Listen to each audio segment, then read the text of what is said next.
Alam ba ninyo na dapat lang tayong maging mapagmatyag sa mga tema na makikita natin sa mga concert na masasabi nating satanismo? Gaya ng pagpopromote ng temang See You on the Other Side. Tanong, ano ba ang nasa kabilang panig? Walang iba, kundi ang impyerno at ang madilim na bahagi mismo nito. Maligayang pagdating mga mahal kong kaibigan dito sa Bible Bites Channel. Maaari po bang paki-subscribe kung bago pa lang kayo at paki-like at paki-share ang napapanahong video ito sa lahat. Ang pinakabagong celebrity sa Hollywood ay kinukutya ang Diyos ng live sa kanyang mga concert. At ito ay walang iba kundi si Shakira. At nagpakita pa ng imahe ng isang hayop. Sa kanyang performance ay hindi lamang ito mukhang satanismo. Ngunit ang mga nilalaman ng 10 utos na ipinakita dito ay satanismo. Ito ang sinasabi sa mga kautusan na kanyang ipinakita. Unang utos, pangangalagaan mo ang iyong kawan mahigit kaysa lahat. Ang pangalawang utos ay nagsasabing huwag kang humingi ng pahintulot na maging ikaw. Ang pangatlo, sumayaw ka at kumanta para gumaling.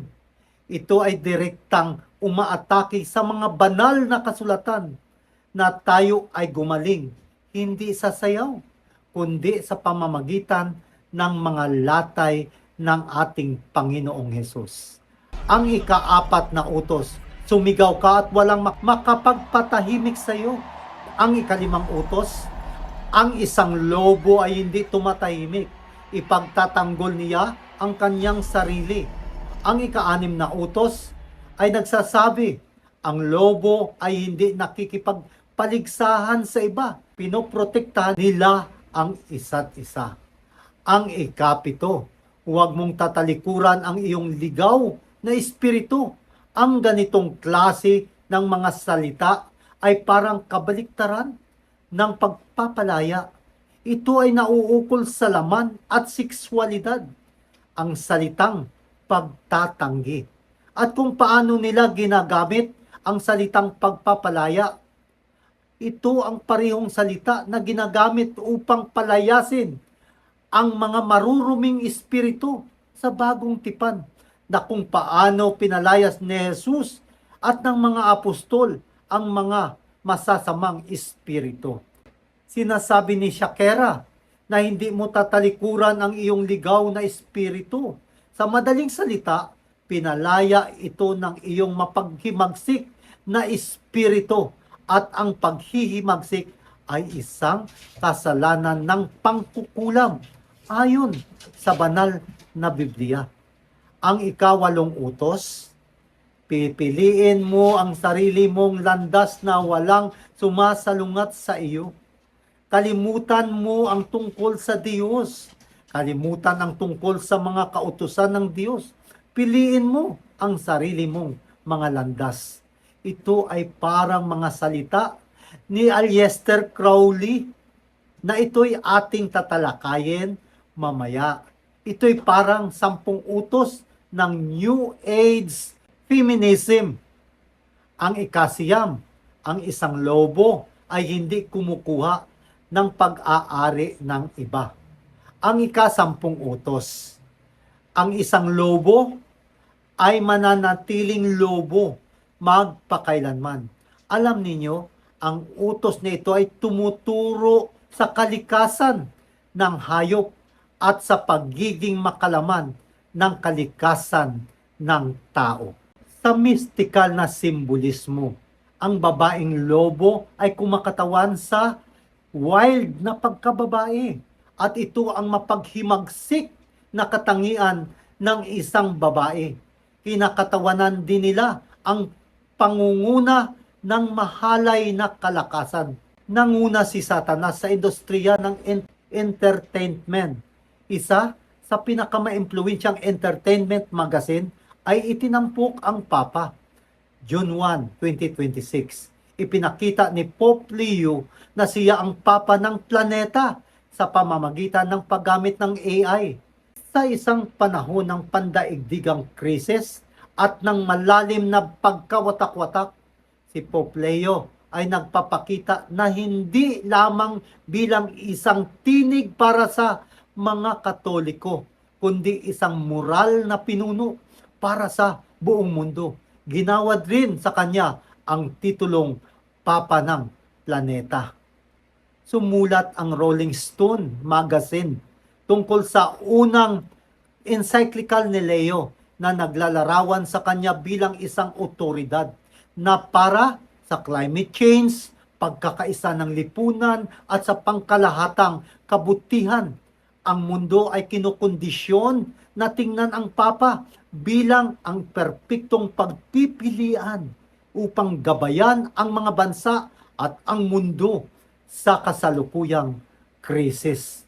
Si Satanas, ang prinsipe ng sanlibutan ito, ay naghahatid ng mensahe sa pamamagitan ng mga temang ito at ang grupong ito ay malawakang itinataguyod sa social media.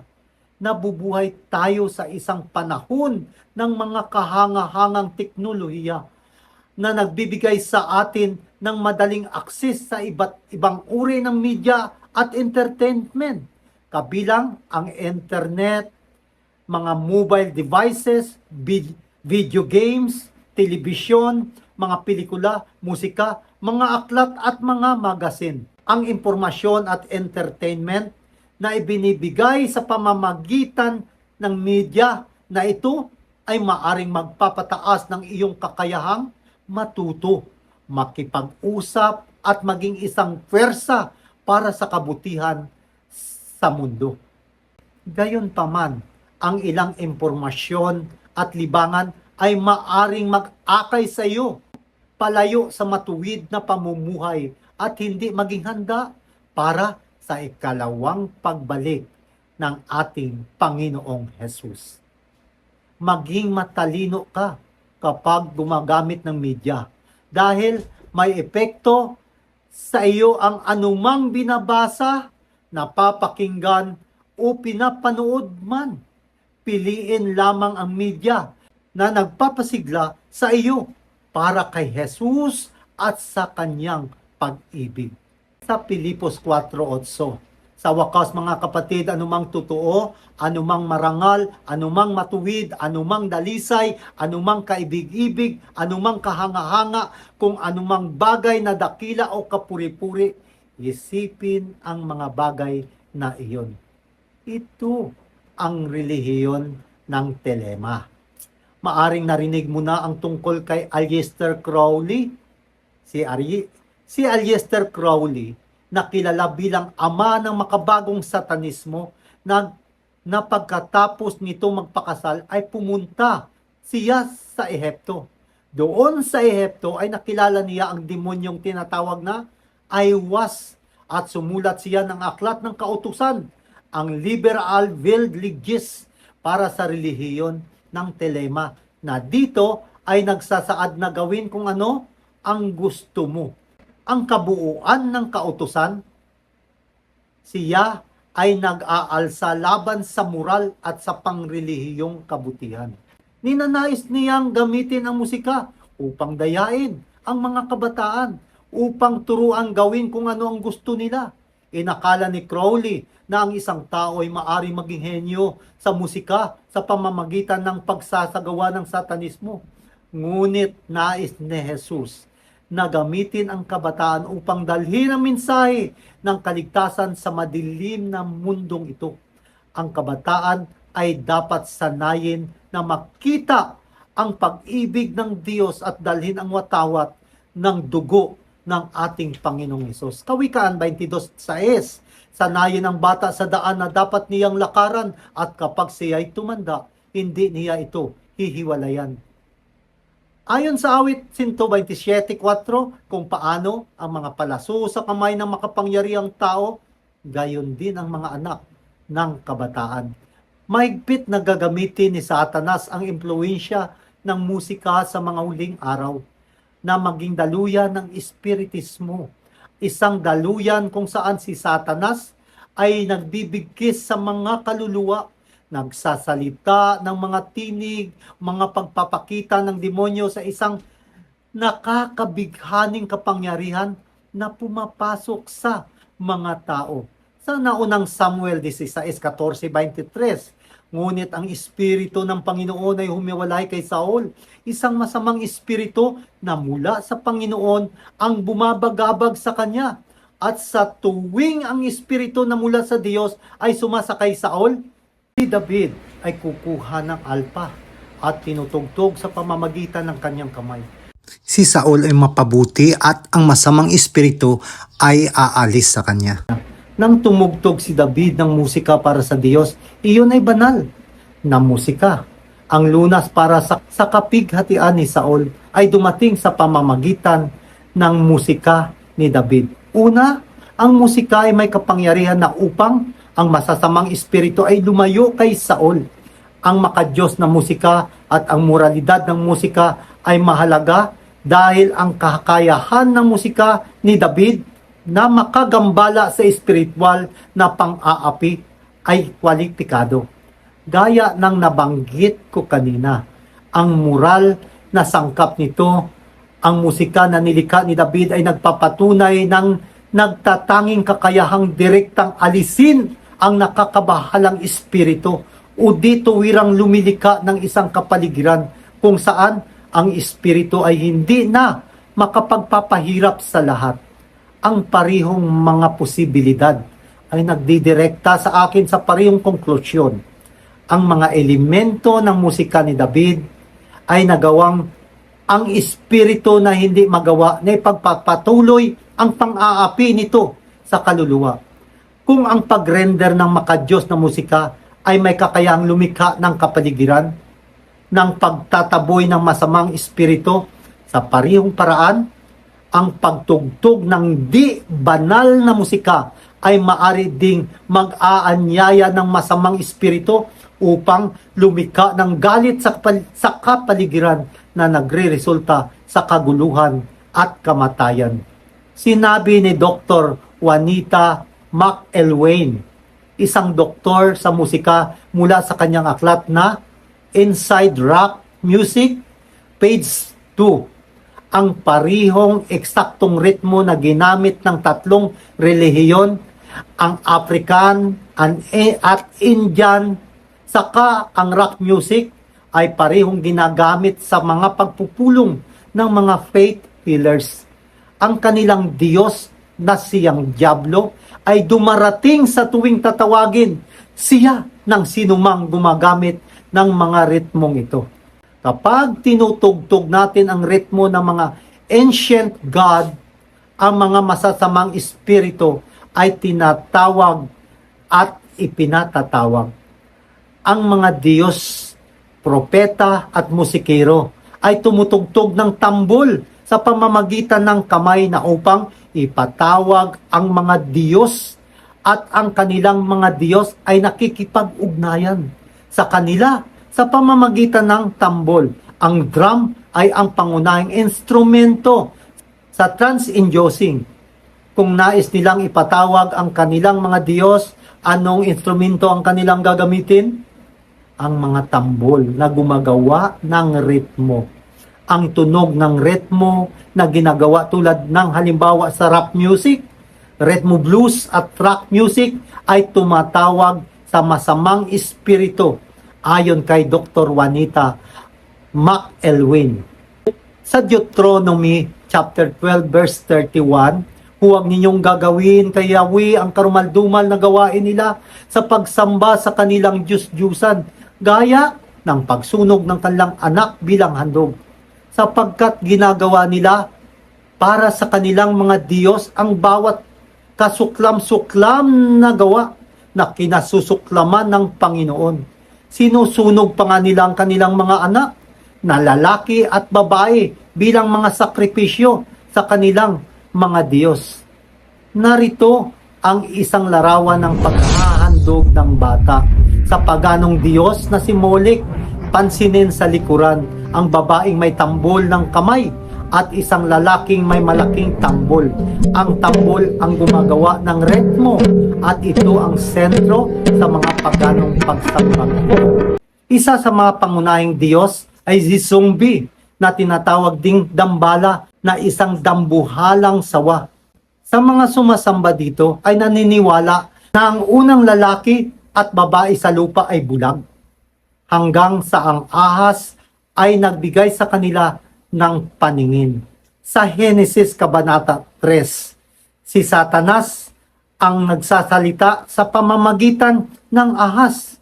Kumain ka mula sa punong ito at ikaw ay magiging matalino at imulat mo ang iyong mga mata.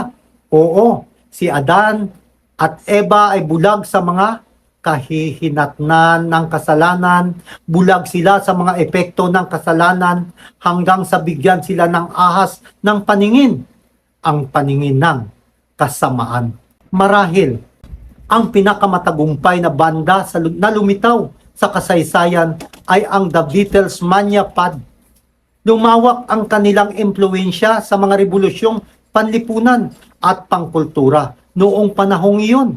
Sinasabi ng The Beatles na ang aming musika ay may kakayahang magdulot ng emosyonal na kawalang tatag, di organisadong pag-uugali, pagre-rebelde at maging revolusyon. Noong 1967, gumawa sila ng album na tinatawag na Sgt. Pepper's Lonely Heart Club Band. Ito ay itinuturing na numero 1 rock album sa lahat ng panahon.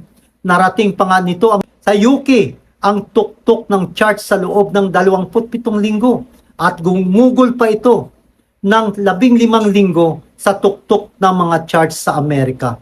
Katulad sa flyers at imagery ni Travis Scott, ipinakita ng The Beatles ang kanyang katapatan sa relihiyon ng telema sa kanilang Sgt. Pepper album. Sa background, kasama ng mga kaibigan at kasama ng Beatles, ay ipinapakita doon na kasama sa mga larawan si Aleister Crowley, ang satanista na nagsabi na kung isagawa mo ang satanismo, ikaw ay magiging matagumpay sa musika. Sabi ni John Lennon, mawawala ang Kristyanismo. Ito ay uurong at maglalaho. Mapapatunayan ko na tama ako. Maghintay ka lang. Mas makapangyarihan na tayo ngayon kaysa kay Jesus. Sa San Francisco Chronicle, April 13, 1966. Ito ay kalapas-tanganan. At noong huli ay kanyang sinabi, I've sold my soul to the devil.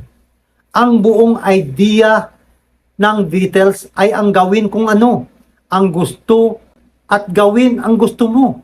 Katulad ito ng Travis Scott mentality. Si Satanas ay kumikilos sa malaking pulutong na naiimpluwensyahan ng maladyablong musika. At ang mga nagsisidalo ay nasa estado ng kalituhan at walang kakayahan na gumawa ng mga makatwirang desisyon. Juan 18:14, nakikita mo ang mga pulutong sa panahon ng krisis na ginagamit ni Satanas. Nang magkagayoy sumigaw muli silang lahat na sinasabi, hindi ang taong ito kundi si Barabas. Ngayon, si Barabas ay isang magnanakaw, isang mamamatay tao, ngunit sila ay sumisigaw, alisin siya, alisin siya. Ipako siya sa krus. Sinabi ni Pilato sa kanila, ipapako ko ba sa krus ang inyong hari? Sumagot ang punong saserdote, wala kaming hari kundi si Caesar. Madaling kinuha ni Satanas ang mga pulutong ng mga tao upang ilagay si Jesus sa higit na masakit na pagdurusa. Si Lucifer ay talagang nilikha kasama ang instrumentong pangmusika upang magbigay ng kaluwalhatian sa Diyos sa pamamagitan ng musika. Nilalarawan ko lang, mga kaibigan, na si Lucifer ang nangunguna sa heavenly choir. Ngunit nang maghimagsik si Lucifer at naging Satanas, sa halip na marinig mo ang pinakamatamis na musika, ang pagtatalo at galit ng mga salita ang nahuhulog sa tenga ng dakilang pinunong rebelde. Hindi na siya nakikiisa sa makalangit na awit. Sino ba si Lucifer? Ezekiel 28:13, ikaw ang tatak ng kasakdalan, puno ng karunungan, kasakdalan at kagandahan. Ikaw ay nasa Eden, ang hardin ng Diyos. Bawat mahalagang bato ay iyong pantakip. Ang pagkaukit dito ay inihanda na nauna pa sa iyo sa araw ng ikaw ay nilikha.